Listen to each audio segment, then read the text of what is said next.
What motivates you to work for a living? What are your motivations for wanting to be financially independent? Would you like to have $1 million or would you rather like to spend $1 million? Come to think of it, there is a huge gap between these two options. One is to be rich, the other one is to live rich. If you desire houses, automobiles, clothing, and watches that you have not worn yet, you don't really want it. You want to spend it. If your ultimate goal and response in life is to be at peace and be able to live a comfortable life for you and your loved ones, stay focused. In this video, I will show you how millionaires invest their money in next decade financial products that allow them to be rich and to live rich, both at the same time. But before we get into this, I want to welcome you to Invested Knowledge. Knowledge is power, my friends, and the best thing that you can do is to invest in it. Knowledge is the future's currency, so don't forget to subscribe to this channel, smash that like button, and turn the notification bell on to be notified every time there's a new video uploaded. Leave a comment down below if you enjoyed it, and thank you very much for watching. 1. High-yield savings accounts. A high-yield online savings account pays you interest on your cash balance. And just like a savings account, earnings, pennies at your brick-and-mortar store, high-yield online savings accounts are accessible vehicles for your cash. With fewer overhead costs, you can typically earn much higher interest rates at online banks. Plus, you can typically access the money by quickly transferring it to your primary bank or maybe even via an ATM. A savings account is a good vehicle for those who need to access cash in the near future. A high-yield savings account works well for risk-averse investors, and especially for those who need money in the short term and want to avoid the risk that they won't get their money back. You can browse Bankrate's list of best high-yield savings accounts for a top rate. Otherwise, banks and credit unions offer a savings account, though you may not get the best rate.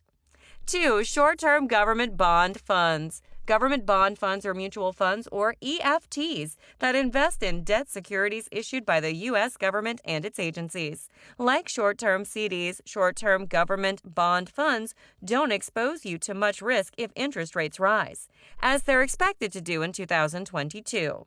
The funds invested in U.S. government debt and mortgage-backed securities issued by government-sponsored enterprises such as Fannie Mae and Freddie Mac. These government bond funds are well suited for the low-risk investor. These funds can also be a good choice for beginning investors and those looking for cash flow. Government bond funds may work well for risk-averse investors, though some types of funds, like long-term bond funds, may fluctuate a lot more than short-term funds due to changes in the interest rate. You can buy bond funds at many online brokers, namely those that allow you to trade EFTs or mutual funds. Most brokers that offer EFTs allow you to buy and sell them at no commission, while mutual funds may require you to pay a commission or make a minimum purchase, though not always. 3. Certificates of deposit. Certificates of deposit, or CDs, are issued by banks and generally offer a higher interest rate than savings accounts. And short-term CDs may be better options when you expect rates to rise, allowing you to reinvest at higher rates when the CD matures. These federally insured time deposits have specific maturity dates that can range from several weeks to several years. Because these are time deposits, you cannot withdraw the money for a specified period of time without penalty. With a CD, the financial institution pays you interest at regular intervals, but once it matures, you get your original principal back plus any accrued interest. It pays to shop around online for the best rates. Because of their safety and higher payouts, CDs can be a good choice for retirees who don't need immediate income and are able to lock up their money for a little bit. A CD works well for risk-averse investors, especially those who need money at a specific time and can tie up their cash in exchange for a bit more yield than they'd find on a savings account. 4. Short-term corporate bond funds. Corporations sometimes raise money by issuing bonds to investors, and these can be packaged into bond funds that own bonds issued by potentially hundreds of corporations. Short-term bonds have an average maturity of 1 to 5 years, which makes them less susceptible to interest rate fluctuations than intermediate or long-term bonds. Corporate bond funds can be an excellent choice for investors looking for cash flow, such as retirees or those who want to reduce their overall portfolio risk but still earn a return. Short-term corporate bond funds can be good for risk-averse investors who want a bit more yield than government bond funds. 5. S&P 500 Index Funds. If you want to achieve higher returns than more traditional banking products or bonds, a good alternative is an S&P 500 index fund. Though it does come with more volatility, the fund is based on about 500 of the largest American companies, meaning it comprises many of the most successful companies in the world. For example, Amazon and Berkshire Hathaway are two of the most prominent member companies in the index.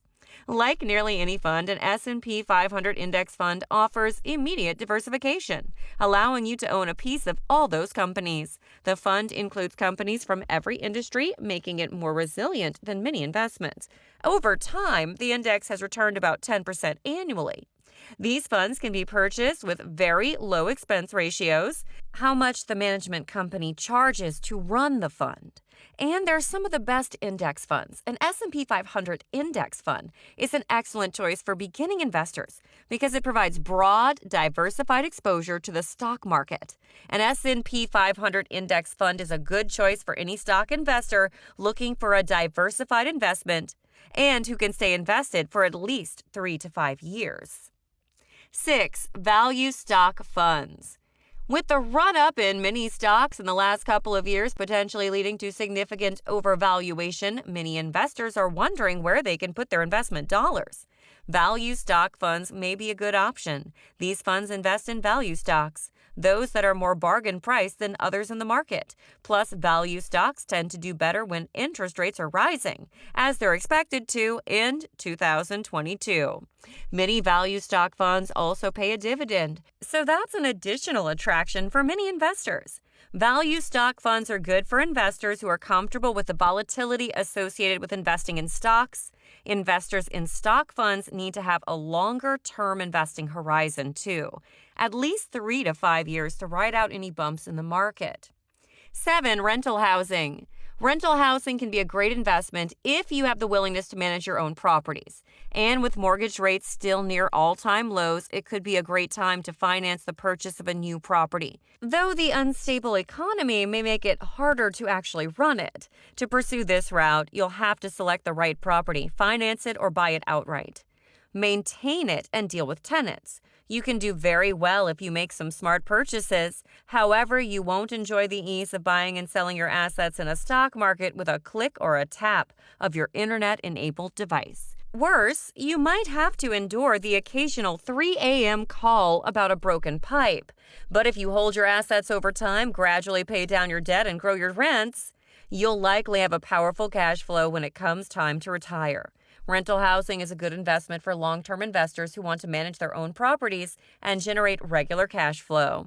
8. Cryptocurrency. Cryptocurrency is a kind of digital electronic-only currency that's intended to act as a medium of exchange. It has become a hot property in the last few years in particular, as dollars have flown into the asset, pushing up prices and drawing even more traders to the action. Bitcoin is the most widely available cryptocurrency, and its price fluctuates a lot, attracting many traders. For example, from a price below $10,000 a coin at the start of 2020, Bitcoin soared to around $30,000 at the start of 2021 and then doubled above the $60,000 mark before falling back. But the start of 2022 was rough for cryptocurrency, as traders increasingly sold their positions and most of the top cryptos declined sharply. However, many cryptocurrencies such as Bitcoin are coming off all-time highs, and it's not that unusual for them to fluctuate markedly before eventually rising further. Those who bought and held may still be sitting on some pretty nice gains despite these ups and downs. Unlike other assets listed here, it's not backed by the FDIC or the money-generating power of either a government or a company. Its worth is determined solely by what traders will pay for it.